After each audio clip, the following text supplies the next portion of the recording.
Alors, si vous voulez, on va repartir sur aussi ce que nous avons évoqué au moment de vos échanges. D'ailleurs, merci beaucoup pour tout ce que vous me partagez là de vous et de l'écho que porte en vous ce que nous échangeons, parce que c'est très nourrissant pour moi aussi. Et nous avions en effet évoqué le fait qu'il y avait des choses contradictoires, sans doute, qui nous demandaient une décision, le bien, le mal, la vie et la mort au sens de ce qui nous met sur le chemin de la vie et au contraire ce qui nous met sur le chemin de la mort. Et au contraire, on avait vu qu'il y avait aussi des polarités, on avait parlé du coup de la souffrance et de la joie. Et donc, en pensant à vous, j'ai extrait d'un de mes livres qui s'appelle Rien que l'amour, un petit passage qui dit la joie et la souffrance mêlée. La joie et la souffrance mêlée. Donc, je vous lis peut-être aussi, je vais vous lire aussi après la lettre de Joseph Rezinski à une volontaire d'ATD Carmon, vous savez, le père Joseph, vous le connaissez bien. Ouais, c'est du lourd.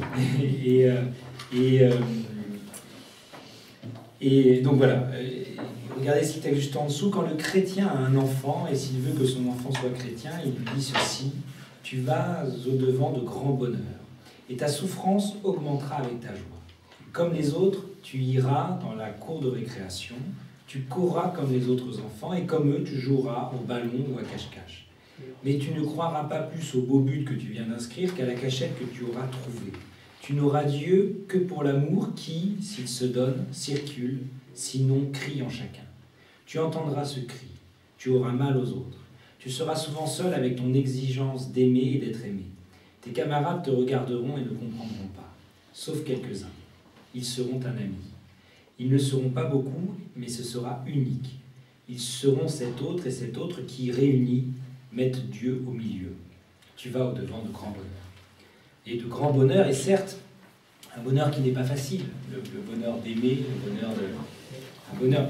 Et je prends cet exemple de l'enfant parce que c'est vrai que on parle d'épargner les enfants, on parle de...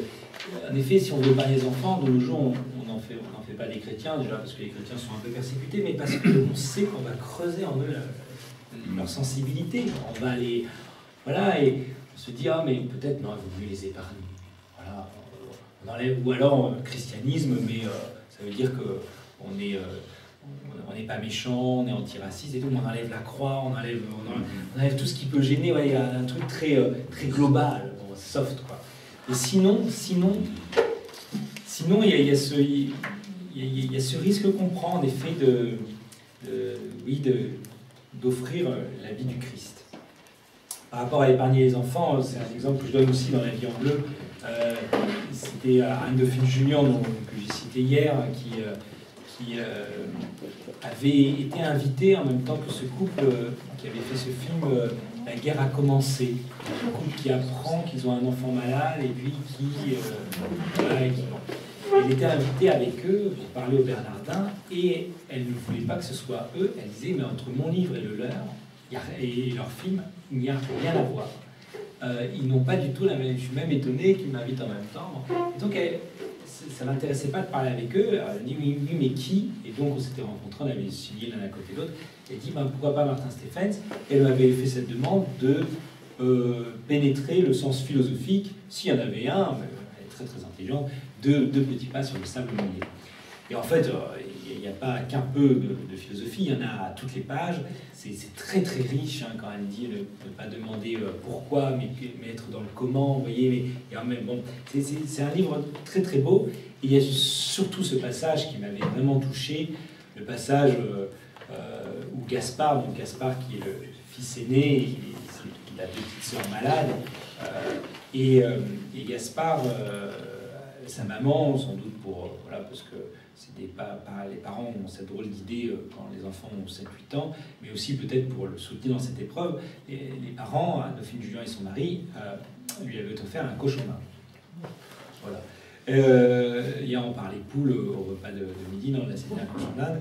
Et voilà, et ils ont l'occasion, un peu inespérée, de partir en vacances en laissant Thaïs voilà, à l'hôpital. Ils partent en vacances. Et bon, évidemment, ils laissent le cochon d'Inde aux voisins. Bon, ça, on n'en parle même pas. Mais si on en parle, puisque coup de fil des voisins pendant les vacances, le cochon d'Inde, je ne sais plus comment il s'appelle, Poupouf, machin. Nous, on a eu une série de cochons d'Inde effroyable. Ils commençaient tous par un P, c'était ma petite sœur qui les nommait. C'était pomme, potimarron, poireau, etc. Et ils mouraient tous au bout de 6 mois, 1 an. Et le dernier, elle nous dit, ah bah lui, il s'appellera Mozart. Et Mozart a vécu 11 ans, je crois. C'est une sorte de record. Voilà. Enfin bref, c'est la parenthèse. Bon, là, je ne sais pas comment il s'appelle, je ne me souviens plus. Mais les voisins appellent et ils disent, voilà, il est mort. Alors elle est très gênée. Gaspard Desboules, ah c'était qui bah, c'était les voisins. Ah, comment il va Poupouf, moi. Et là, il dit, bah écoute, il est parti.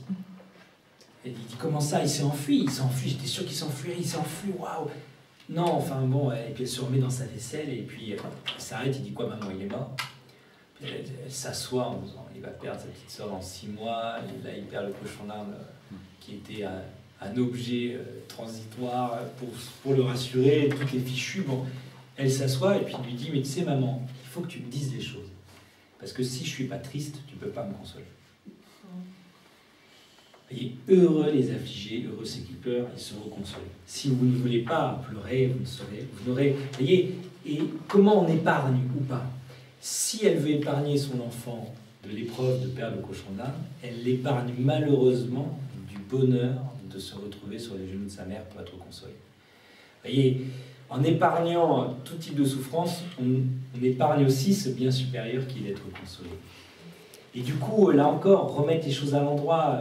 On est monté à l'envers, comme je vous disais hier, remettre les choses à l'endroit et se dire, non pas parce que j'aime mon enfant, je veux lui épargner tout type de souffrance, mais parce que j'aime mon enfant et qu'il souffrira, je serai toujours là pour lui. Ou plutôt, parce qu'il aura des souffrances, que je sois celle qui l'aime, etc. Et donc, vous voyez, voilà, pareil, on veut s'épargner, et c'est important de le faire, je vous ai dit, mais c'est important de le faire dans un tempo. Et comme je vous ai dit hier, hein, c'est important de sauver sa peau pour qu'elle reste une peau, qu'elle ne devienne pas une carapace. C'est pas important de sauver sa peau en soi. Alors regardez la belle citation de Joseph Brzezinski, qui était en plus, que m'avait donné un militant, voilà, un petit texte tapé. Ou bien comme Joseph Brzezinski, ce prêtre pauvre qui écrit le 26 août 1961 à une femme, une certaine Annie, qu'est-ce qu'aimer? C'est se gêner, c'est se contrarier, c'est se tirailler, c'est se poser 1000 questions sans réponse. C'est se faire moquer, faire rire de soi, c'est se faire exploiter, mépriser. C'est être laissé en panne, abandonné, c'est être supplanté par d'autres. C'est vouloir pour tous les autres tout ce que l'on veut pour soi. C'est soutenir et non couler. C'est partager et non pas se confondre. Quand je t'ai dit « tu es faite pour aimer », je voulais dire « tu es faite pour en baver et crever de douleur, de souffrance et de chagrin, car au fond, tout au fond, c'est cela l'amour. » On va dire « wow, vous voyez, quand il a dit « tu es faite pour aimer », je voulais te dire « tu es faite ». Il y a un libraire, quand j'ai reçu le prix des libraires religieux pour Rien que l'amour, il m'a dit « moi, mes parents, ils étaient volontaires à Télécarmonde. J'ai rencontré le père Joseph Brzezinski et j'imagine même dire ça avec la poigne qu'il avait et même parfois avec pas mal d'humour, vous voyez, mais un peu, voilà, je ne sais pas si vous avez vu L'île, comment il s'appelle comment Longueville, Pavel Longueville, voilà, ce film est extraordinaire et j'aime beaucoup cette scène au début, donc tout le monde va voir le père Anatolie qui en fait, d'ailleurs ils ont tous des noms bibliques, le père Job, le père, et lui, le simple père Anatolie, qui, parce qu'il croit avoir tué un homme, vit dans la chaufferie du monastère, enfin, et qui en fait est un saint, sans doute parce que sa vie est une prière, est une demande perpétuelle de pardon. C'est un saint et il a des pouvoirs, donc il y a tout le petit peuple qui attend à la sortie de sa cabane. Lui en sort, il dit « oh, mais voir quoi, le père Anatolie, oh, mais il dort » et tout, alors que c'est lui-même, pour désacraliser tout ça, où il se moque de lui-même. Et puis, quand même, il revient parce qu'il y a un cas grave parmi la file. Il y a une jeune femme qui lui dit s'il vous plaît, il faut à tout prix que je le voie. Il dit ah bon, bah écoute, je vais voir. Et puis il s'en va derrière, et puis il revient, il fait le clown, elle a mis un coussin sur son ventre parce qu'elle est enceinte et elle veut sa bénédiction pour pouvoir avorter. Et il arrive, donc il ne lui cache pas que c'est bien lui, le père Anatolie. Et il lui dit, mais quoi, tu veux ma bénédiction pour commettre un péché? Bon, voilà, il rustre, quoi. Et puis elle dit, mais si je fais pas ça, vous savez, je vais être malheureuse toute ma vie. Et là, elle tombe à genoux, je crois. Et là, il a pitié d'elle, vraiment, il oublie un peu la loi, et il lui dit, mais t'inquiète pas, de toute façon, tu seras malheureuse toute ta vie. C'est ton destin à toi, et tu verras comme cet enfant sera beau. Et le film commence pratiquement, et je me dis, vous voyez, il lui dit, mais t'inquiète pas, de toute façon, oui, je ne vais pas te raconter des histoires, elle doit avoir un environnement familial, que c'est, tu seras malheureuse toute ta vie, t'inquiète pas, toi c'est ça ta vie, bon, et tu vas avoir cet enfant, ce sera un garçon, et tu verras comme il sera beau. Vous voyez, les bras qui s'ouvrent, non pas, oui, en effet, ton bonheur, oui, qu'en est-il et tout.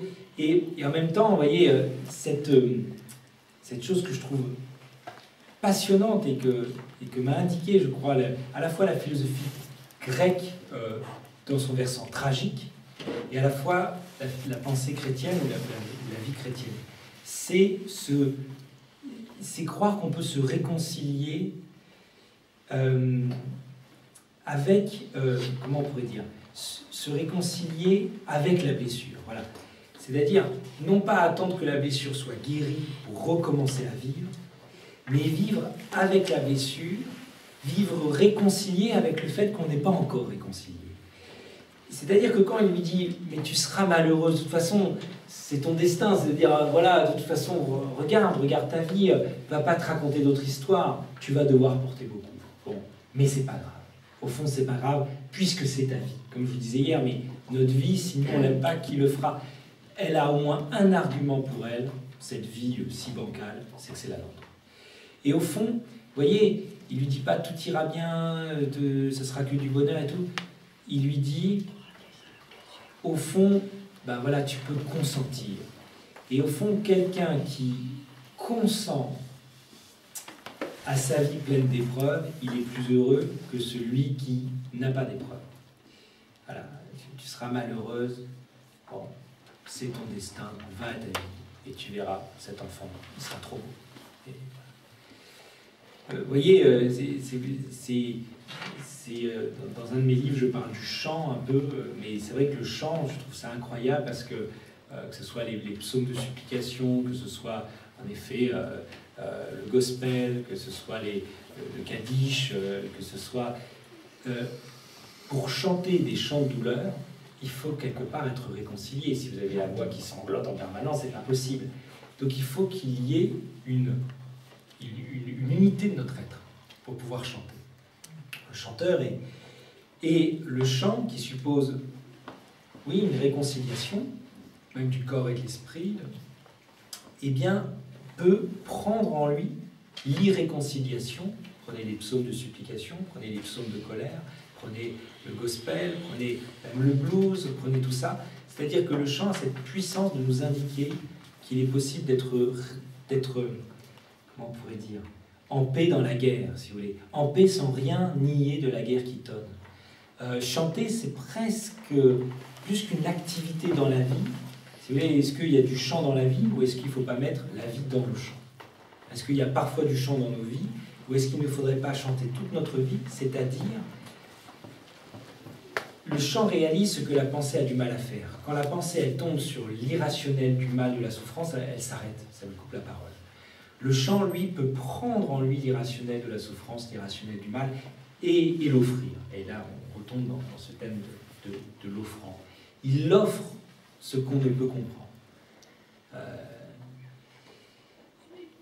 Il y a des accords mineurs, si vous voulez, alors que la pensée philosophique, si elle veut comprendre et comprendre la raison dans les choses, elle aura toujours un accord majeur. Voyez, bon. Et en fait, voilà, ce qui m'intéresse, c'est cette réconciliation à même la blessure. Cette réconciliation qui n'attend pas que la blessure soit fermée pour dire tout est grâce. Et d'ailleurs, dans ce film, il y a aussi ce passage que je trouve extraordinaire et qui rejoint le thème de Dieu qui ne comprend pas le mal et qui nous invite à ne le comprendre jamais, à n'avoir pour le mal qu'une surprise douloureuse, comme disait Bernanos. Il y a cette scène où donc le père Anatolie il embête le père Job, qui est très beau, qui est très intelligent, théologien, etc. Le père Job doit lui transmettre un message, lui il a mis du cambouis sur la planche de la porte, il s'en retrouve plein les mains. Bon, première humiliation, première blague pour le père Job, et il lui donne une information en disant que l'office, je sais plus quoi. Et Père Anatolie, il dit Père Job, t'as lu la Bible? Ouais, bon, allez, l'humiliation continue, il se moque de moi. Il dit non, parce que je voulais savoir, t'as lu Abel et Caïn? Oui. Est-ce que tu pourrais me dire pourquoi Caïn a-t-il tué Abel? Alors là, le père Job, il fait demi-tour, il n'en peut plus, il va voir le prieur, il dit voilà, j'en peux plus, c'est des humiliations tout le temps. Le prieur, il dit ah, c'est le père Anatolie, on sait comment il est et tout. Bon. Non, mais là, j'en peux plus, il m'a humilié. Alors, ça, c'est un peu embêtant, comment ça a été fait. Et donc, il lui dit et comment cela? Eh bien, il m'a demandé si je savais pourquoi Caïn avait tué Abel. Et le prieur sourit, comme ça en premier plan, on le voit. Il lui dit mais c'est vrai ça au fond. Pourquoi Caïn a tué Abel? Et au fond, je crois que cette scène elle est extrêmement puissante parce que ça veut dire qu'il ne faut pas savoir pourquoi Caïn a tué Abel. Si l'on sait, on comprend la logique. D'ailleurs, on comprend la cause. Bon, alors, déjà, il ne faut pas le savoir parce que, du coup, il y a deux raisons, à mon avis. D'une part, on comprend la logique, donc on croit qu'on pourrait l'éviter. Non, c'est mal, et ça ne devrait pas être, et il n'y a rien qui n'explique le mal. Vous voyez, si vous vous mettez à expliquer le mal, vous risquez de le légitimer. Au fond, il n'avait pas à le faire. Il n'avait pas à le faire. Bon. Puis en plus, vous pensez que la logique est à l'extérieur. En fait, il faut que ça reste un sujet de douleur et d'étonnement, toujours. Pourquoi Caïn tue-t-il Abel et pourquoi... Et non pas une logique extérieure à nous qu'on peut expliquer comme si on n'était pas pris en elle et comme si le mal n'était pas un mystère dont nous sommes nous-mêmes partie prenante. D'accord? Enfin bon, c'est une piste pour comprendre ce film. Autre partage de petites perles sur cette blessure qu'on doit soigner mais qu'elle reste ouverte. Je vous ai mis un extrait de Charles Péguy, il est assez célèbre sur cette blessure qui est aussi en anglais blessing, bénédiction. Ils ne sont pas blessés, dit-il, Charles Péguy. Leur peau, oui, bien sûr, c'est pour eux. Ils ne sont pas blessés.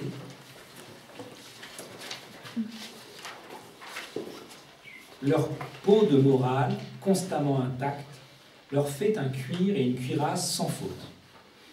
Ils ne présentent pas cette ouverture qui fait une affreuse blessure, une inoubliable détresse, un regret invincible, un point de suture éternellement mal joint, une mortelle inquiétude. Ils ne présentent pas cette entrée à la grâce, parce qu'ils ne sont pas blessés, ils ne sont pas vulnérables, parce qu'ils ne manquent de rien, on ne leur apporte rien. Parce qu'ils ne manquent de rien, on ne leur apporte pas ce qui est tout. La charité même de Dieu ne pense point celui qui n'a pas de plaie.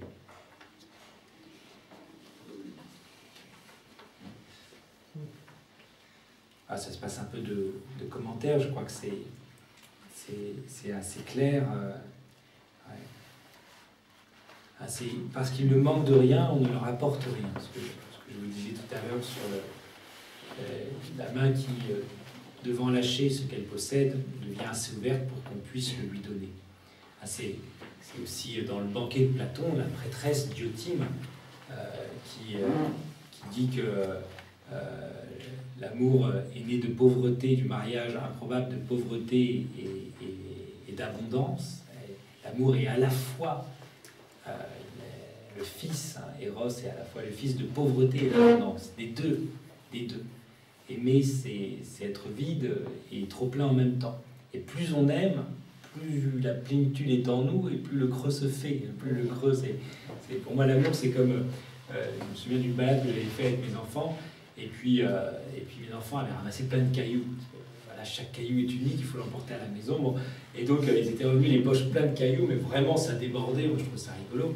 Et puis, mon épouse, elle dit « Ah, mais leurs pantalons », je dis « Ah, mais quoi, de toute façon, c'était la forêt, c'est sale, on va les laver. » Elle dit « Oui, mais regarde les poches, quoi. Les poches, ils seront déformés définitivement, là. » Ah oui, ça, j'y avais pas pensé, par contre. Et je me disais « Mais voilà, c'est ça. Mais si vous avez un gros caillou dans votre poche, si vous avez un grand amour, ça laisse aussi une grande déformation. Ça laisse aussi un grand vide. Hier, on parlait de la vie professionnelle. Voilà, une déformation professionnelle, c'est aussi quand on aime sur son lieu de travail. La déformation professionnelle, ça fait qu'on a aussi un cœur plus ample. Et donc, juste pour revenir, Diotima dit dans le banquet, dit que amour est né de pauvreté et d'abondance, les deux à la fois. Et c'est à la fois le vide et le plein, c'est être assez vide pour pouvoir être plein, et plus on est plein, plus on devient creusé, et donc vide, assoiffé. Bon, les mystiques ont très bien décrit ça. Et à un moment donné, elle parle de la philosophie qui suppose l'amour. Philosophie, c'est l'amour de la sagesse, et peut-être même la sagesse de ceux qui savent aimer. Et elle dit ceci, elle dit « Seuls les hommes philosophes, ni les ignorants, ni les dieux philosophes, les dieux parce qu'ils savent tout, ils n'en ont pas besoin, ils sont autarciques, ils n'ont besoin de rien, et les ignorants parce que, n'ayant rien, ils croient tout avoir. » Vous voyez, n'ayant rien, ils croient tout avoir. Elle dit ceci, je vous cite la traduction de, je crois, Victor Cousin, et c'est assez beau. Elle dit, donc c'est dans le banquet, la référence est 204a du banquet, elle dit ceci, « L'ignorance n'ayant ni beauté, ni bonté, ni science, elle s'en croit suffisamment pour vous, car quand on ne croit pas manquer d'une chose, on ne la désire pas. L'ignorance n'ayant ni beauté, ni bonté, ni science, elle s'en croit suffisamment pourvue, car quand on ne croit pas manquer d'une chose, on ne la désire pas. » Et celui qui croit savoir, il est pire que celui qui sait, qui ne le sait pas. C'est comme ça que commence la philosophie, évidemment. Et ça a évidemment à voir avec la vie spirituelle qui commence par le creux, l'inquiétude, cette mortelle inquiétude, dit Charles Péguy. Et mortelle inquiétude qui nous demande de mourir à nos assurances. Je pense là, tout de suite comme ça, mais à ce monde que nous sécurisons de plus en plus, et même on pourrait mourir de toutes les sécurités qu'on a mises autour de nous. Et j'avais lu le roman de Houellebecq. Houellebecq, bon, c'est pas un moment très agréable quand on le lit. Il a parfois des visions très très justes. C'est un sociologue en fait de métier. Il voit des choses, parfois il dit des choses même aux journalistes qui sont pertinentes. Mais là donc je lis Soumission de Houellebecq et il y a ce passage, c'est très touchant parce que c'est son histoire à lui en fait sous le pseudonyme François, et puis après il invente. Mais Houellebecq a en effet, un moine de Ligugé m'a confirmé, en effet été 2 fois à Ligugé, et la deuxième fois, c'était il n'y a pas si longtemps, et il y allait, dans le livre, dit-il, vraiment pour se convertir, c'est-à-dire pour que la grâce lui tombe dessus. Il voulait un peu forcer la grâce. Et voilà, ce qu'il raconte dans le roman, mais c'est tout à fait vrai, c'est que le moine l'a reconnu en disant « Ah, mais vous étiez venu il y a 18 ans, comme font les moines, on est toujours très étonnés. » Bon, lui est très étonné dans le roman, et on lui donne une cellule, et là il se dit, dans le roman, en fait, c'est quelqu'un qui étudie Huysmans et qui admire Huysmans, parce que Huysmans il s'est converti à Ligugé, au catholicisme, et après... voilà, la vie de Huysmans a été beaucoup plus posée, et lui il cherche aussi une paix, et donc il se dit je vais aller à Ligugé comme Huysmans, l'écrivain français fin 19e, et je vais aussi me convertir, sauf que dans sa cellule, il y a, peut-être que vous avez été obligé de faire la même chose, un détecteur incendie, un détecteur de fumée.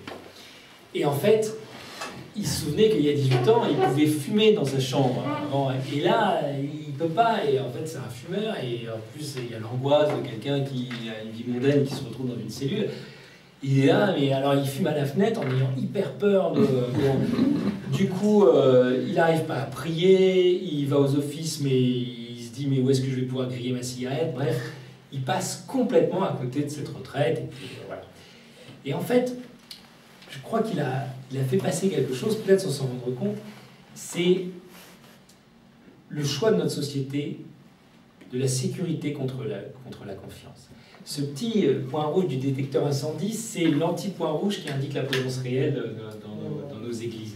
C'est, voilà, bon, et au fond, oui, je crois l'impossible recueillement, l'impossible abandon dans la prière, parce que le monde humain, et c'est pas pour accuser moi de l'IUG, ils étaient obligés, mais ce que je veux dire, c'est que le monde humain, voilà, sécurise tout, mais du coup, on n'atteint plus ces moments. Hier, je vous citais Kierkegaard, l'impossible de l'homme, c'est le possible de Dieu. On croit que tout nous est toujours possible, et quand il y a une catastrophe, on dit mais il aurait été possible d'éviter. On est dans le pur possible humain qui rend impossible eh bien, le travail de la grâce. En tout cas, ouais. Ça ne veut pas dire qu'il ne faut pas être prudent, mais ça veut dire quand vous sentez qu'on peut être dans des excès de sécurité. Et que peut-être, là encore, hein, le singe, peut-être que la sécurité, c'est le singe de la confiance. Hein, ouais, voilà. L'impossible de l'homme, c'est le possible de Dieu. Cette phrase de Kierkegaard, elle est... Alors, en fait, je cite Saint Luc. Hein. Saint Luc dit pratiquement textuellement la même chose. Chez Saint Luc, c'est un peu... mais c'est un peu moins conceptuel, mais la chose est pratiquement dite de la même façon. Je pense à quelqu'un qui racontait une fois cette histoire, c'était un pasteur américain. Il disait, par rapport au possible et à l'impossible, il disait, imaginez un dindon qui voit un ver qui se promène sur un petit muret et qui veut en faire son repas. Bah, il va s'élancer plusieurs fois, vous imaginez toutes les poules qui sont indignées comme elles sont, il va y aller plusieurs fois, et puis à un moment donné, il va se retrouver sur le mur, c'est pas très gracieux, et puis pouf, il va manger le verre. Ça, il dit, ça c'est le possible humain, ça c'est la volonté. Ça c'est le possible humain. Si le muret n'était pas très haut, bon. Il dit maintenant, imaginez un aigle qui veut se projeter au-dessus des nuages. En fait, à vol d'aile, il ne peut pas y arriver. C'est impossible. Le seul moyen qu'il a, vous avez sans doute peut-être déjà vu ça, c'est de trouver un courant d'air chaud ascendant et de planer. Et là, ça va le projeter en effet largement en hauteur. Il dit, un vise le possible, mais tous les moyens y arrivent, c'est le dindon, et c'est un peu ce qu'on fait dans nos entreprises humaines. Alors j'ai réussi à finir ce travail à ce moment-là, c'est le dindon, et puis les poules se sont en allées indignées du... Et puis il y a l'impossible qu'on n'ose pas désirer, alors même que c'est lui qui va requérir le fait quelque chose comme la grâce, quoi. C'est le petit tailleur pour Simone Veil. Le petit tailleur, l'épreuve du géant là, qui menace de dévorer tous les enfants, et il dit, ah, je te donne un défi, personne n'a réussi à le vaincre, ni le forgeron, ni le boulanger, ni le boucher. Le petit tailleur dit, bah, je te donne un défi, tu lances chacun lance un objet, et l'objet qui retombe le plus tardivement autorise à l'autre de lui demander de passer son chemin. Le géant rigole, il prend un immense caillou, le lance, puis va s'asseoir tranquillement, on compte jusqu'à 100 avant que le caillou ne touche le sol. On dit, mais le petit tailleur, il a perdu d'avance, lequel ouvre sa main et un oiseau en sort. Et voilà, c'est la différence entre la volonté qui... Et Simone Veil a dit, tout ce qu'on fait avec notre seule volonté et sans requérir la grâce, retombe toujours. Il n'est toujours pas retombé. Alors que dans notre vie, il faut identifier ce qui a des ailes et accrocher son âme à ce qui a des ailes.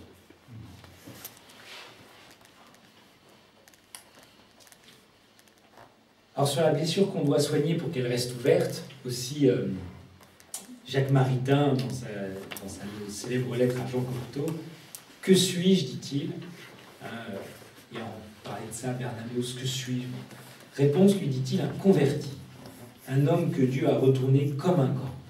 Toutes les coutures sont dehors, l'écorce est à l'intérieur, elle ne sert plus à rien.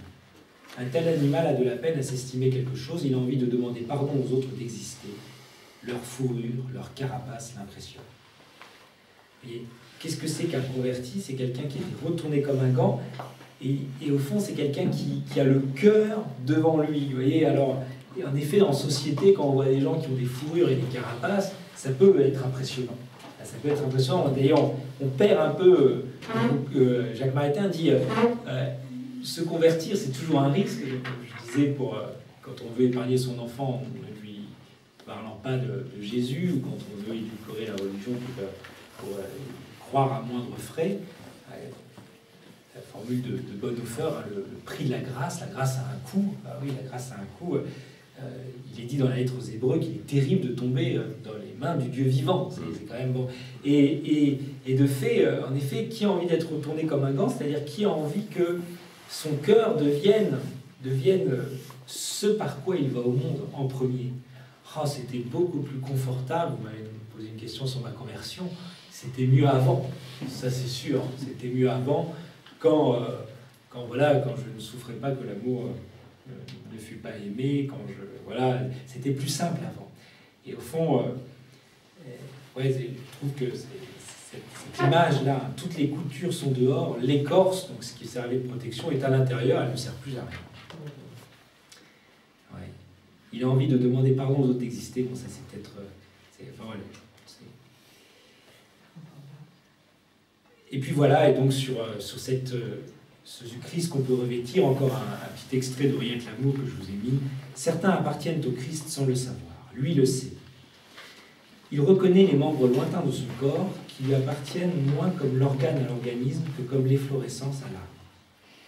Nous, les chrétiens, pour peu que notre chapelle soit ouverte, le sentons aussi. On voudrait évangéliser ces gens qui appartiennent au Christ sans le savoir, ces hommes qui souffrent et qui n'en aiment que plus. Je pense à des amis en écrivant ça, qui n'ont pas le Christ, mais qui font de chacune de leurs souffrances des occasions d'aimer davantage l'autre. Une qui dit, voilà, il me fascine et je voudrais parfois leur apporter Jésus, alors qu'à chaque fois, c'est eux qui me l'apportent. On voudrait les évangéliser, ces hommes qui souffrent et qui n'en aiment que plus, mais c'est eux qui nous évangélisent. Ces hommes semblent nous dire, mais forcément, ils n'ont pas Jésus, ils ne le diront pas ainsi, depuis que Dieu s'est fait homme, il ne doit arriver à l'homme que Dieu. Depuis que Dieu s'est fait homme, il ne devrait arriver à l'homme que Dieu. C'est-à-dire, Dieu devrait être ce par quoi nous allons au monde. Si toi, chrétien, tu vivais de l'amour gratuitement donné par Dieu à l'homme sur la croix, tu ne pourrais être blessé que par l'amour. Oui, il ne t'arrive plus que Dieu, il ne t'arrive plus que l'amour. Cette main humaine qui te blesse, c'est l'amour qui n'est pas aimé. Cette chair qui en reçoit le coup, cette souffrance du mal, c'est encore l'amour. Car si ce n'était pas l'amour, pourquoi en souffrir une amour? Et d'en souffrir, c'est là, pour l'amour, la plus grande victoire. C'est magnifique. Merci. Par contre, au-dessus, pas Ah, au-dessus par Jean Cocteau. Ouais, qu'est-ce qui vous parle pas par Jacques Maritain. Demande pardon aux autres. Oui, il a envie de demander pardon aux autres d'exister. Ouais, je sais pas comment vous le comprenez. Ouais. Je comprends pas. Ouais. Moi, je crois que ça veut dire qu'il est devenu... je pense que le chrétien, je travaille avec un clown, comme je vous ai dit, mais il dit, mais le chrétien, c'est le clown parce qu'il offre toute sa vie, comme le clown offre tout, même ses chutes. Il offre tout au public, ce qui fait qu'il va même chuter encore plus. Et il y a un côté Charlie Chaplin, il y a un côté... on a perdu le logiciel du monde pour bien fonctionner. On parle du travail, les temps modernes, voilà, on fonctionne bien, on fonctionne rapidement. Quand on est chrétien, quelque part, il y a quelque chose en nous qui arrête de fonctionner, d'être efficace, quelque chose en nous qui est cette attention à l'amour qui se donne, qui ne se donne pas, qui ne se donne pas assez. Il y a quelque chose qui devient distrait aux simples affaires du monde, qui apporte un peu de verticalité, mais qui fait que on est maladroit, et peut-être que c'est ce qui veut dire on est moins fort en mondanité, et donc il a envie de demander pardon aux autres d'exister, je ne sais pas. C'est pas logique, parce qu'il devrait être heureux d'exister, alors pourquoi demander pardon? Je sais pas. En qualité de croyant, peut-être. Parce que moi, on a un certain nombre de personnes athées autour de nous, mais qui disent qu'est-ce que vous avez comme chance d'être croyant, d'avoir la foi. Alors, est-ce que c'est ça? Tu existes en qualité de croyant face aux autres. Tu vois? Est-ce que c'est ça? Ouais, je sais pas. Moi, je le comprends comme... Mais c'est pas bien exprimé parce qu'on dirait que c'est de la culpabilité, mais je le comprends comme un repentir.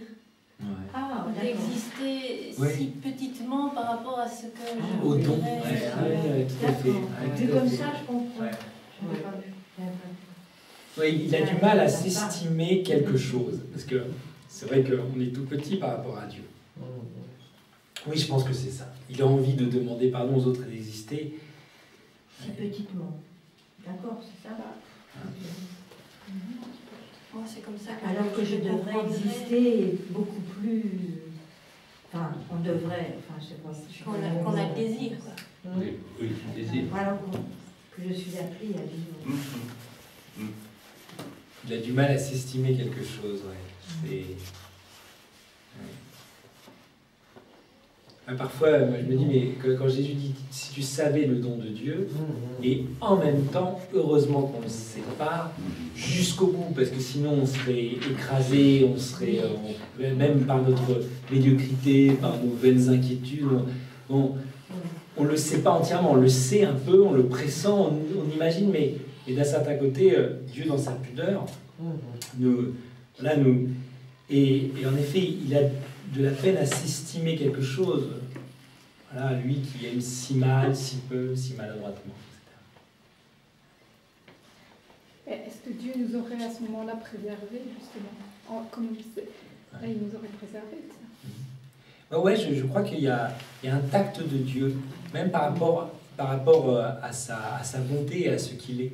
Tout à l'heure, je parlais du poème là, dans le texte de Gerard Manley Hopkins qui s'appelle La Vierge Marie comparée à l'air que nous respirons.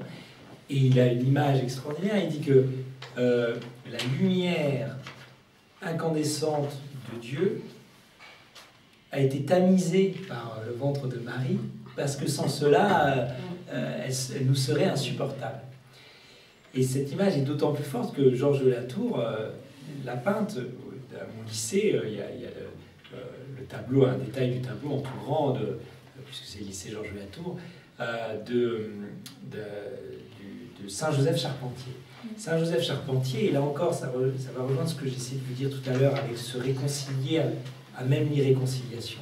Saint-Joseph Charpentier, on voit un homme qui est usé, cassé, comme savait parfaitement les peindre Georges de Latour, et on voit tous les défauts, toute la finitude humaine, et pourtant on la voit dans une lumière qui fait que on voit la misère, mais c'est pas misérable. On voit la misère, mais c'est beau, très mystérieusement. Pour moi, c'est du génie de Georges de Latour. Et je crois qu'en fait, Georges de Latour n'a pas peint tel ou tel personnage, Job, le joueur de vielle. Il a peint une certaine façon de regarder le monde, on revient sur le thème du regard, qui est en fait la charité, l'amour. C'est-à-dire poser sur le monde un regard qui voit le mal, qui voit tous les défauts. Le joueur de vielle est là, on entend même qu'il chante faux en voyant. On voit toutes les caries, et pourtant avec une lumière qui se pose sans se jeter, qui enveloppe sans accuser. Vous savez, on dit d'une lumière qu'elle accuse les défauts, les contours, Lucifer, c'est bien la lumière, mais c'est la lumière, vous voyez, ce serait la lumière du cabinet dentaire sur la bouche du joueur de vielle. Ah, c'est les... Non, là, on voit cet homme qui déploie son effort d'exister, et en fait, il a le génie de peindre, en fait, le regard aimant. La lumière que met le regard aimant. Or, dans Saint-Joseph Charpentier, vous avez l'enfant Jésus qui tient une bougie, dont la flamme est grande comme ça, donc on sent que c'est une bougie un peu surnaturelle, et il met la main devant.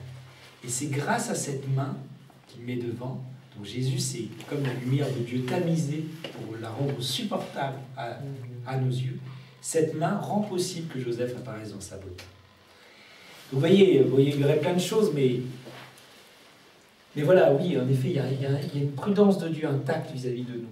Il ne nous donne pas, et d'ailleurs, hier on parlait aussi de ces moments extrêmement puissants de conversion, où attention, si c'est trop fort, ça peut même nous mener hors de Dieu, on peut idolâtrer.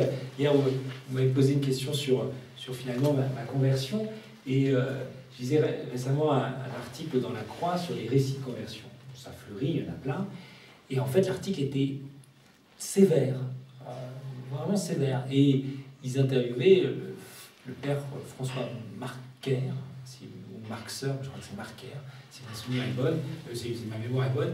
Et lui disait attention, en fait, les récits de conversion, il faut s'en méfier parce que une vie chrétienne, c'est toujours deux conversions. Il y a toujours la première conversion, la joie, les larmes. Il y a toujours la deuxième qui prend plus de temps, qui est plus discrète et qui peut être une nuit aussi. Sainte Thérèse d'Avila, Sainte Thérèse de Lisieux, Saint Jean de la Croix, Saint François d'Assise, il y a deux conversions. Et la deuxième vient donner tout son sens à la première. Et il disait, le problème des récits de conversion, c'est que les gens vont être comme arrimés à leur première conversion. Et comme je partageais ça à cet ami qui, par sa conversion, est sorti de la drogue, de l'alcool, enfin, est sorti de l'alcool, et il l'a raconté, et c'était celui qui est sorti, et dès qu'on avait besoin d'un témoin, on le prenait, allez, tu vas nous raconter le truc. Il le faisait très très bien. Il l'a raconté, je sais pas, 300 fois. Mais du coup, lui était interdite. Je dis ça, je suis peut-être un peu audacieux, mais quelque part, il était interdit de chuter. Et quand il a rechuté, c'était impossible pour lui de rechuter. Donc, de ne pas oublier que voilà, il y a ce moment de première conversion, mais que, comme Jésus en général, quand il a touché quelqu'un, après il lui dit dégage. Enfin, lève-toi et marche. Puis dégage aussi au sens de rayonne, dégage. Mais mine de rien, il l'envoie. Il lui dit pas tu vas rester dans mes jupes et puis. Ouais, donc il y a quelque chose même. Là on voit que côté père de Jésus, c'est-à-dire aussi la séparation qui permet la relation. Ouais.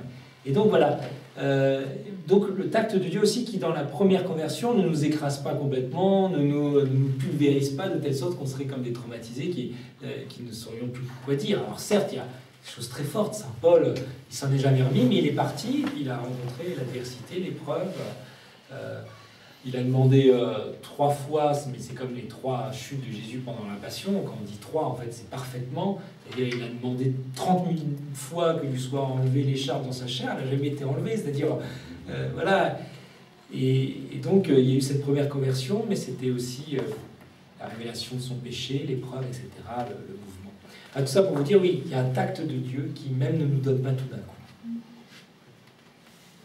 Il y a un épisode littéraire qui pourrait être rapproché de ces thèmes, là, du texte de Jacques Maritain, c'est l'initiation de Perceval, chez Wolfram d'Eschenbach. Perceval, quand il est encore enfant, il est élevé par sa mère qui lui cache la réalité de la chevalerie, parce qu'elle sait que le jour où il verra un chevalier, il va la quitter, quoi. Et d'abord, il est interpellé par le chant des oiseaux, il se demande ce que c'est, ça réveille son âme progressivement, et puis un jour, il croise 3 chevaliers qui arrivent en armure, et il se prosterne devant eux, et il croit qu'il voit Dieu. C'est cette étape-là où à la fois il est dans la pureté de son élan initiatique, à la fois il est dans l'erreur, parce que là c'est pas des fourrures de carapace, c'est des armures, Ouais, c'est tellement assumé comme ça. Mais et après il va continuer, il va partir. Donc les chevaliers l'envoient un peu balader aussi, ils se moquent de lui, mais il va y aller quand même, et le jour où il s'en va, sa mère tombe morte. Et c'est le début de l'initiation. Ouais, c'est très intéressant. Oui. Et donc, ça serait un peu cette première conversion aussi, le moment où il tombe à genoux. C'est un peu ça, oui. Enfin, pour moi, la première conversion, l'éveil, c'est le chant des oiseaux. Ouais, c'est ça, il y a déjà l'éveil. Ouais. Et puis là, il a cette image qui à la fois représente Dieu, parce que c'est des armures qui brillent. Ah, ouais. 3 chevaliers.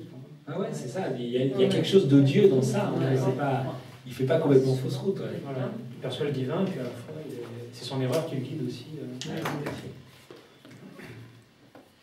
On parlera dans cette double conversion de la grâce d'appel et de la grâce d'élection. Ouais, tout à fait. Mais il y a une chose sur laquelle je voudrais revenir, c'est que lorsqu'il y a conversion, il me semble qu'on découvre qu'il nous est redonné notre dignité de fille et de fils de roi. Et qu'on a à sortir de notre attitude du rampant et qu'on est relevé pour être couronné. Et que ça, on ne doit pas l'oublier, parce que s'excuser d'exister, là, pour moi, ça me gêne aussi de nier ce qui nous est redonné, hein, cette voie de reconstruction de la filiation à ce Dieu qui est Père, mais qui est aussi Roi. Ah oui, tout à fait. Mais le texte dit il a envie, il ne demande pas pardon. Ça veut dire que, Oui. sous-entendu, il ne le fait pas. Donc, Oui, c'est une tentation. donc il a le courage de ne pas le faire. Mais c'est aussi ce que vous dites, ça me fait penser à toute l'histoire de Simone Veil. Elle est morte en 1943 et pour elle, la rencontre, c'était une rencontre avec le Christ en plusieurs étapes aussi. D'abord le chant des paysans portugais lors d'une procession et où elle découvre que la religion chrétienne est la religion des esclaves, des gens qui souffrent. Et elle était marxiste, etc. Et là, ça lui apparaît très clairement. Lors d'un voyage à Assise, il y a quelque chose qui la pousse, elle, l'intello, elle, qui n'habitait pas du tout son corps, à se mettre à genoux. Et puis, dans ses pires moments de maux de tête, elle était à Solesmes, parce que du coup, ça l'a attirée, ça lui a mis la puce à l'oreille. Elle assiste aux cérémonies de Pâques, et elle a une migraine épouvantable. Et un jeune Anglais qui lui donne un poème de George Herbert qui s'appelle Love, et un poème mystique. George Herbert est un poète métaphysicien anglais du XVIIe. Et en fait, au pire moment de sa crise, elle se récitait ce poème et le Notre Père qu'elle avait appris en grec. Et là, elle dit, le Christ, voilà, m'a prise, est venu et m'a prise. Et donc, puis plusieurs fois dans sa prière, elle a senti cette présence, voilà, et ça l'a bouleversée. D'ailleurs, maintenant on sait tous que Simone Veil, mais elle en a parlé pratiquement à personne dans ses cahiers, évidemment, ses cahiers qu'elle a laissés à Gustave Thimond avant de partir à New York, puis de rejoindre Londres. Et puis, voilà, même pas à sa meilleure amie, Simone Patronan, mais au père Perrin. Mais elle n'en a pratiquement pas parlé, ça a changé sa vie radicalement, vraiment à la racine. Et n'empêche que toute sa pensée, c'est une pensée qu'on appelle de la décréation. C'est-à-dire, Dieu, dit-elle, a créé le monde en renonçant à être tout. Donc Dieu, en créant le monde, s'est retiré. Et nous sommes, nous sommes nés du renoncement de Dieu à être tout. Dieu s'est abdiqué. Donc le monde est né de l'abdication de Dieu à vouloir être tout pour que nous soyons. Il y a un retrait de Dieu qui a permis le monde. Ce retrait, Dieu le répète dans l'incarnation, en acceptant kénotiquement, c'est-à-dire de se vider en grec. Il se vide, c'est dans Saint Paul, aux Philippiens. Lui qui était... voilà, il n'a pas gardé jalousement sa dignité, il s'est vidé pour devenir le fils d'un homme, et même d'un homme mort sur la croix. Bon. L'incarnation, puis la passion, puis l'Eucharistie. À chaque fois, plus on va, plus Dieu consent, un, à se retirer pour n'être pas tout, un, à être une de ses créatures, voilà, même la plus petite de ses créatures, un bébé, puis un crucifié, et même à être un petit bout de matière, l'Eucharistie. Et elle dit, la seule façon d'exister que nous avons, c'est de n'être rien afin que Dieu redevienne quelque chose dans ce monde. C'est-à-dire, elle imagine pendant très longtemps que même son existence en tant que telle est un mal. Parce que Dieu a créé le monde en se retirant, il n'y a qu'en imitant qu'en imitant Dieu, c'est-à-dire que si nous-mêmes nous nous retirons, Dieu pourra de nouveau être en ce monde. Et donc, voilà, être, comme elle dit, être comme une vitre transparente qui croit être beaucoup de choses quand elle est très tachée et n'être rien quand elle laisse passer la lumière. Et on s'excuse d'exister. Or, en fait, le but, c'est de laisser passer la lumière, c'est-à-dire d'être de plus en plus des esclaves sans valeur, une vitre purement transparente, bref, se décréer. Et alors, parfois, elle va trop loin, puis elle va trop loin. Je me souviens d'un débat avec quelqu'un qui a un grand succès et qui est super d'ailleurs, Fabrice Adjadj, qui apporte beaucoup de choses, mais il me disait, mais quand même, c'est hérétique. Alors, il disait, oui, mais ce serait hérétique déjà si elle l'avait soutenu plusieurs fois, puis dans des livres, là, c'est ses cahiers, c'est son sismographe, elle raconte sa vie intérieure, donc on ne peut pas... Bon, mais c'est vrai que parfois, c'est outré. Or, la chose extraordinaire, c'est que quelques jours avant sa mort, pour la énième fois, avant sa mort, elle est morte hyper jeune, hein, 34 ans, de sous-nutrition, parce qu'elle ne voulait pas manger plus que mangeaient les soldats en service du travail obligatoire. Bon. Et elle était tuberculeuse. Bon.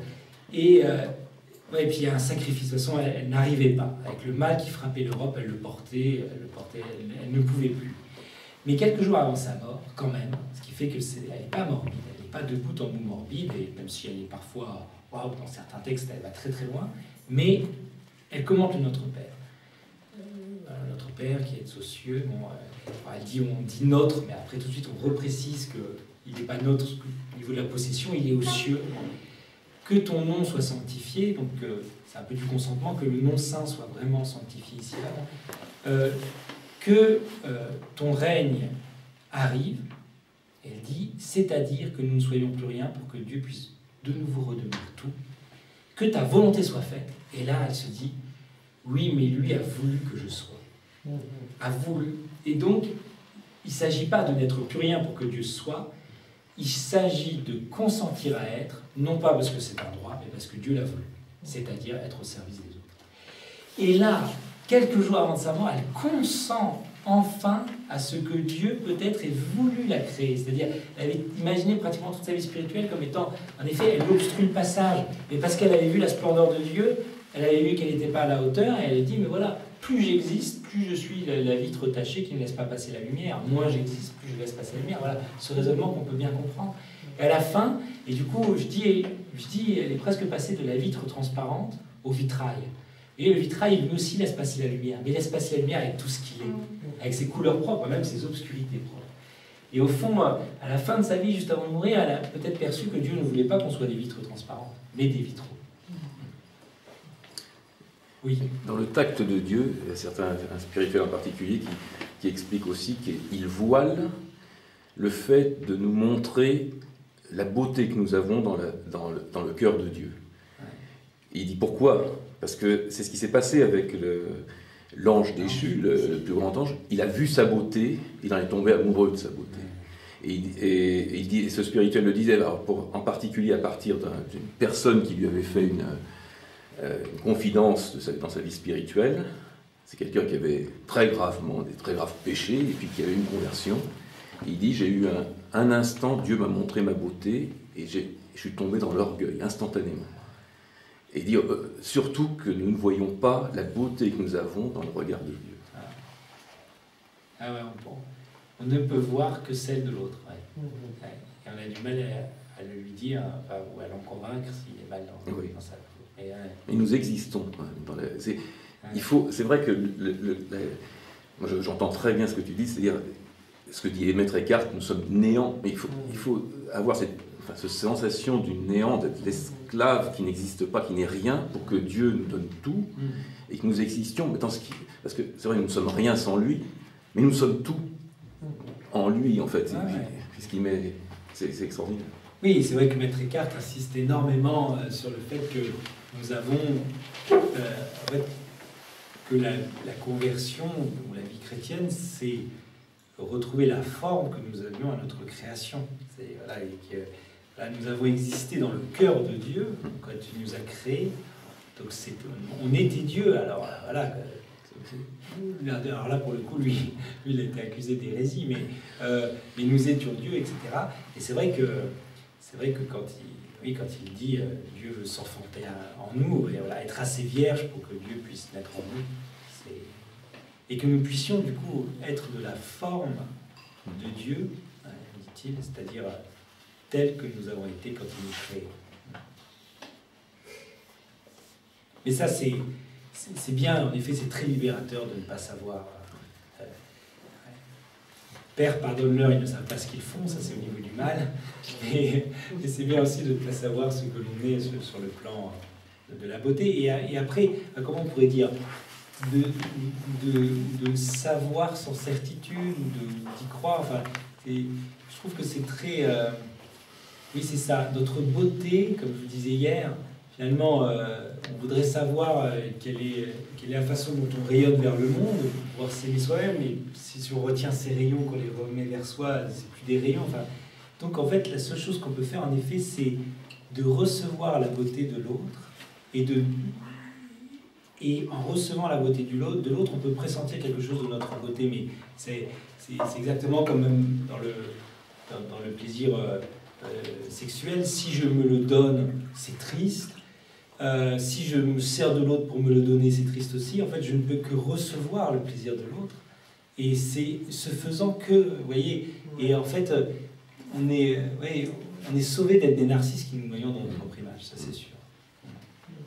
Ah ouais. Voilà. Donc, un petit article aussi, une petite chronique que j'avais mise dans la Croix, qui est sur le même thème. J'avais appelé ça « Souffrir au monde », comme souffrir au monde. Et c'est ce par quoi nous avons fini hier. Le monde va-t-il si mal? Est-il pire qu'avant, pire que jamais? Je voudrais le savoir. J'éteins tous ces écrans qui font écran, à une juste perception des choses, et j'ouvre les yeux. Je dois conduire ma fille chez le docteur. En salle d'attente, les patients sont patients et leur patience est souriante. Le docteur nous accueille avec une gentillesse qui est en elle-même le meilleur des remèdes. Mon cœur déborde doucement de gratitude pour notre humanité, pour ce pays qui soigne mes enfants, pour Dieu d'où provient toute bonté. Non, le monde ne va pas si mal. C'est marrant parce que j'ai écrit ça, je sais pas, il y a peut-être 9 mois, et il y a 2 semaines, j'ai vécu exactement ça avec ma fille, 2h30 d'attente. Il y a 2 personnes qui ont proposé de passer avant nous, le docteur, sa secrétaire, tout le monde était d'une bonté. Et puis c'était 2 heures extra avec ma petite dernière, vous voyez, ça revient en plus. Bon. Sur la route du retour, je ne sais quel incident nous met tous en bouteille. Le spectacle n'est pas beau, chacun enfermé dans son air conditionné avec ce corps de tôle que nous font les voitures. Dans la file devant moi, une vitre s'abaisse, une main molle laisse tomber au sol un paquet de cigarettes vides. Le monde est notre bidonville. Omniprésent, les déchets disent notre déchéance, un déchet d'échéance, morale et spirituelle. Je fonds à nouveau, mais à l'envers, je me consume de désespoir. Mais alors, le monde va-t-il si mal? Le diagnostic est impossible, il y a le mystère du bien, il y a celui du mal. Le geste qui soigne et l'indifférence crasse. Entre les deux, il n'y a pas de commune mesure. Le monde balance entre le tout du bien et le rien du mal. Ce n'est pas l'un ou l'autre, mais l'un et l'autre. Vous voyez, que le mal reste un mystère qu'on ne comprend pas. Et que le bien reste un mystère qu'on ne comprend pas non plus, mais qu'on accueille. Or, cette absence de savoir définitif sur l'état du monde a sa fécondité. Puisque nous ne savons pas si ce monde autorise qu'on désespère de lui ou s'il se prête à notre enthousiasme, chacun est invité à une double disponibilité. S'ouvrir au bien qui s'offre, souffrir du mal qui blesse. Tout le reste, optimisme naïf ou pessimisme raffiné, vient du démon. D'ailleurs, à la Croix, ils ont eu un grand débat pour savoir si ils autorisaient qu'il y ait le mot démon.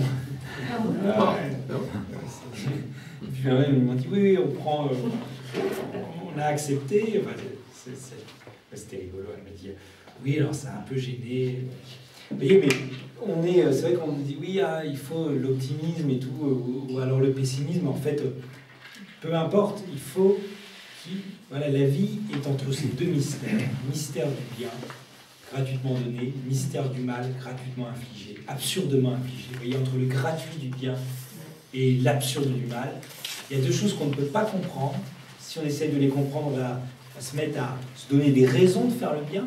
Non, on a raison d'aimer, mais en général, quand on aime, c'est sans raison. Et si vous attendez d'avoir toutes les bonnes raisons d'aimer quelqu'un, vous ne l'aimerez pas. Aimer, c'est au contraire aimer d'abord, sans raison, et c'est ce qui fait apparaître toutes les raisons d'aimer. Après. Et d'abord, quand je prends une nouvelle classe, je les aime d'abord. Et après, parce qu'ils le sentent, parce qu'ils sentent que j'ai cette ouverture, ils vont me donner en plus toutes les raisons d'avoir fait dès le début. Vous voyez, on peut ni expliquer le bien, ni expliquer le mal. Si on explique le mal, on l'excuse. Si on explique le bien, on attend d'avoir les bonnes raisons de le faire pour le faire. Or, mais on peut s'ouvrir au bien et souffrir du mal. C'est même s'assurer de faire toujours les 2. Et alors, c'est quoi la foi? C'est savoir que le mystère du bien a plus d'amplitude que le mystère du mal. L'amplitude dont je vous parlais hier dans le déjà, mais aussi dans le salut. Qu'est-ce que c'est que la croix?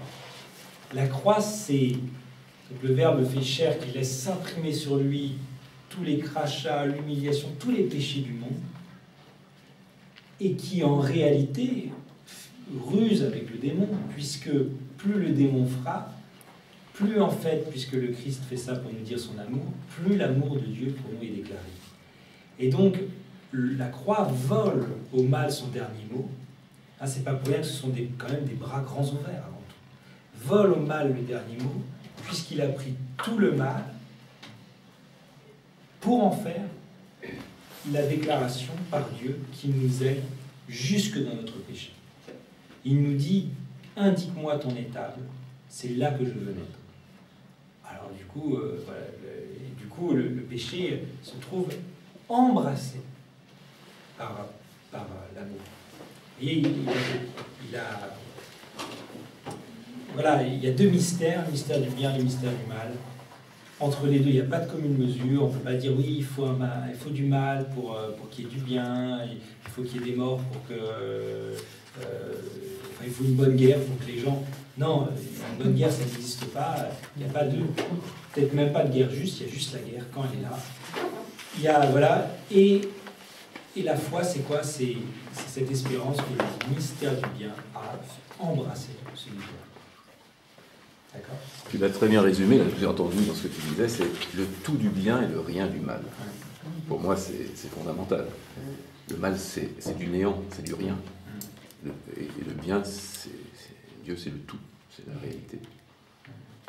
Est-ce que ce mal, puisque vous parlez de blessures, et puis là, quand je lis votre article, est-ce que, par exemple, on ne pourrait pas imaginer que ce mal, c'est l'abcès, et qui, à un moment donné, va éclater, et sera cette blessure un peu entrouverte, où là, on pourra... Enfin, je sais pas, parce que d'arriver, de se dire pourquoi ces gens qui vous accueillent là dans cette salle d'attente, ils ont probablement cette ouverture, enfin voilà, enfin voilà, je sais pas si je m'explique. Et pourquoi les autres, voilà, justement, ils sont pas dans cet état de fait. Alors est-ce qu'à un moment donné, ils sont abcès, et cet abcès va craquer, et là, on pourra pénétrer dans cette blessure. C'est vrai que la confession, c'est comme un abcès qu'on perce sans fin, et il faut y mettre la blessure, c'est vrai. Et donc à nous d'espérer que cet abcès, voilà, à un moment donné, forcément, l'abcès va éclater. Ouais, et quand vous dites forcément, alors ça sera parfois, il faudra la force, c'est-à-dire il faudra des épreuves très très difficiles. Parfois, ça sera avec le consentement, la réflexion, le fait de venir à une session comme ça pour attendrir encore plus son cœur, hein, en effet. Et forcément, peut-être en effet, forcément, puisque l'on mourra, d'accord, et que en mourant, voilà, on sera celui qui ne peut plus rien pour soi, et qui ne peut plus entrer dans ces raisonnements qui justifiaient que oui, j'ai jeté mon... on peut dire c'est pas grand-chose de jeter son paquet de cigarettes. C'est vrai que... Alors, là, pareil, autant j'ai vécu l'un, autant j'ai vécu l'autre il y a 4 jours. Le gars, il ouvre et puis paf, on voit le truc partir comme ça, et les enfants qui jouaient, il va dire, mais de toute façon c'est un bout de carton, oui, mais c'est par terre, c'est... Waouh. Et au fond, oui, sans doute que le moment de notre mort, c'est là où on ne pourra même plus se défendre, puisque ce sera le moment d'un abandon total. Ma vie aura été ce qu'elle aura été, on ne pourra même pas se trouver des excuses, se défendre et tout.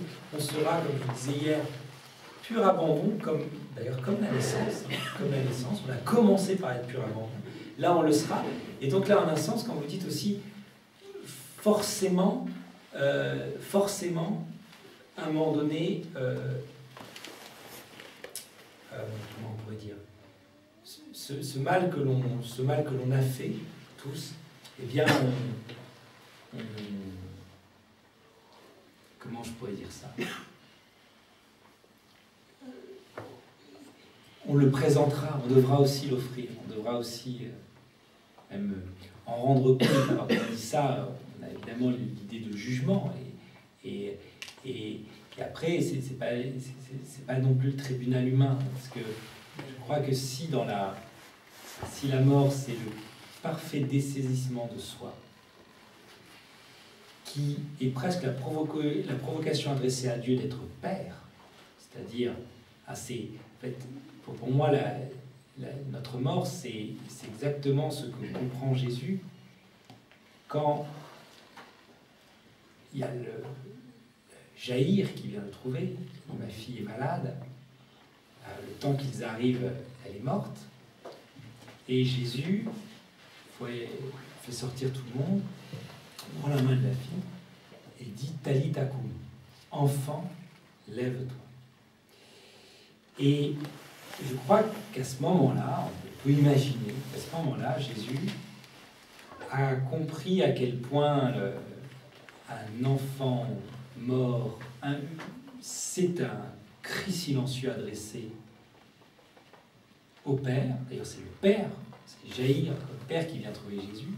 Il comprend ce que c'est que pour un père de perdre son enfant, et il comprend peut-être à ce moment-là que son Père lui-même, au moment de sa mort, lui dira « Enfant, lève-toi.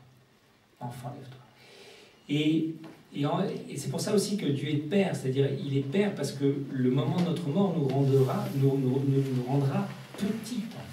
Et voilà, même encore plus, même un petit enfant, il peut pas beaucoup, il peut un peu se défendre si jamais il peut crier au moins, et ça sera un cri. Là, on sera pur cri, un cri tellement cri que ce sera même un cri de silence, et ça convoquera Dieu à notre secours. Si Dieu est Dieu, il est Père, c'est-à-dire quand nous serons parfaitement abandonnés dans le pur désistement soit qu'est la mort, eh bien, il ne nous laissera pas tomber dans le néant. Et du coup, par rapport au mal, il nous redonnera nous-mêmes. Vous voyez, autant les épreuves fait qu'on perd, et que ce qu'on perd, ça peut nous être redonné, autant qu'on perdra tout, c'est ça de la résurrection, tout nous sera redonné. L'entièreté de notre vie nous sera redonnée. Et c'est peut-être là qu'il y aura un jugement, comme on en parlait hier, c'est-à-dire l'entièreté de notre vie nous sera donnée, à la fois ça sera tellement beau parce qu'on verra comment Dieu nous a aimés, on verra, on s'apercevra de notre corps glorieux, et à la fois on verra tout le manque à gagner que portait notre vie, puisque nous avons tellement eu peur, nous avons été tellement égoïstes, nous avons été tellement rancuniers. Vous voyez, donc là il y aura un jugement. Oui, il y aura un jugement, mais je vous ai dit hier, de la même façon qu'on peut vraiment regretter quand on avait soupçonné quelqu'un de nous, je sais pas, quelqu'un nous prépare une fête, voilà, et puis on lui dit mais qu'est-ce que tu trames dans mon dos, voilà, et puis on soupçonne du pire, en fait c'était le meilleur qui nous était préparé. Voilà.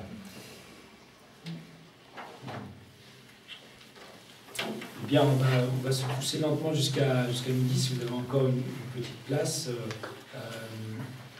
Et donc, c'est la dernière feuille, si vous ne perdez pas comme moi. Ben voilà, on va juste finir avec ces deux citations, et puis ça va nous envoyer vers la fin, puisque je finissais bien par la confiance, sur la confiance. Enfin, je voulais finir sur la confiance, donc mon mouvement, ne pas donner la vérité trop vite, mais toutefois, par la prière, par une pratique, se mettre dans le déjà là du don de Dieu et de son pardon. Et puis retourner au monde avec une chair qui n'hésite pas à souffrir. D'ailleurs, j'ai oublié de vous ramener le texte d'Hannah Arendt, mais aussi avec une confiance accrue, une confiance plus grande, une audace plus forte, confiante jusqu'à l'audace dans la bonté du Père, disait Sainte Thérèse de Lisieux.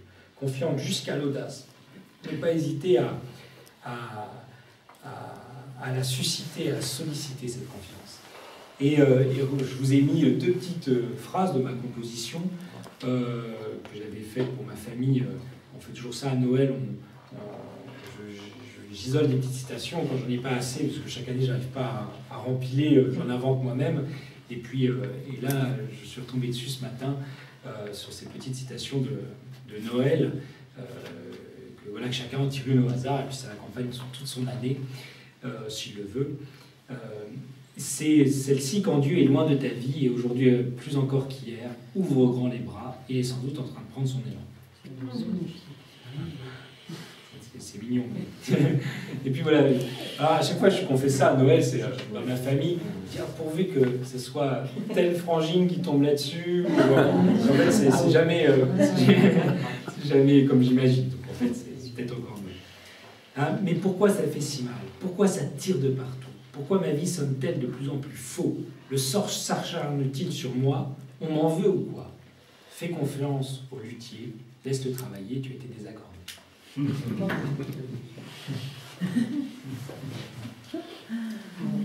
Voilà, on peut... Je ne sais pas si ça vous évoque quelque chose.